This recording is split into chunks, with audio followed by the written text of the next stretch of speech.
Rapat koordinasi Satgas Pemulihan Pasca Bencana di Aceh yang dilakukan pimpinan DPR dan jajaran menteri pada Selasa kemarin diwarnai kritik dari para kepala daerah. Kritik yang cukup keras dan menyentuh datang dari Bupati Aceh Utara Ismail Jalil. Ia berani menyatakan bencana kali ini lebih parah dibandingkan bencana tsunami tahun 2004 silam. Bupati Ismail bahkan menilai wilayahnya seperti dianaktirikan oleh pemerintah pusat karena tidak viral, sehingga penanganannya lambat. Bagaimana kejadian yang sebenarnya tidak saya besar-besarkan. Maka saya bilang, bencana di Aceh Utara lebih daripada tsunami karena dari hulu sampai ke hilir. Rumah masyarakat semua hanyut. Merespons kritik para kepala daerah di Aceh, Wakil Ketua DPR Sufmi Dasko Ahmad menyatakan DPR membuka posko di Aceh sebagai komitmen untuk percepatan pemulihan pasca bencana. Selain itu, akan ada penempatan PIC Kementerian Lembaga untuk memudahkan koordinasi dengan pemerintah provinsi dan kabupaten kota yang terdampak bencana.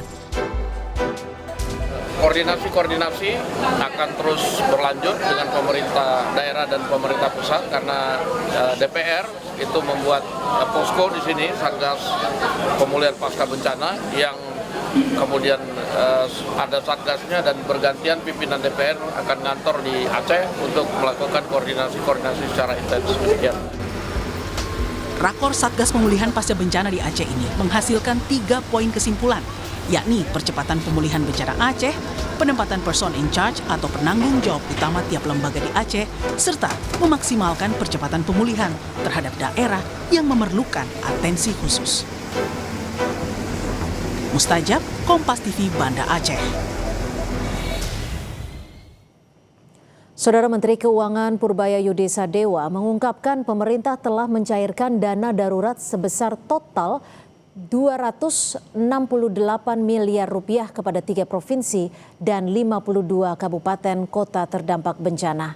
Menkyu menambahkan BNPB telah mengajukan tambahan anggaran sebesar 1,4 triliun rupiah pada 18 Desember, termasuk 650 miliar rupiah untuk penanganan bencana di Sumatera. Dan hingga saat ini, saudara, dana siap pakai yang masih tersedia mencapai 1,51 triliun rupiah.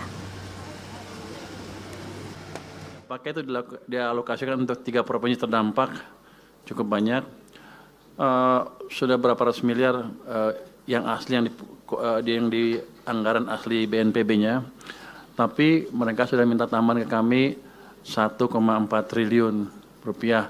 Ini masuk tanggal 18 Desember tahun ini. Ini untuk bencana Sumatera sebesar 650 miliar. Sebenarnya saya mengantisipasi lebih besar dari itu permintaan dari mereka. Tapi karena seperti itu permintaannya, ya kita alokasikan sesuai dengan permintaan. Sekarang masih ada tersisa siap pakai 1,51 triliun, Pak.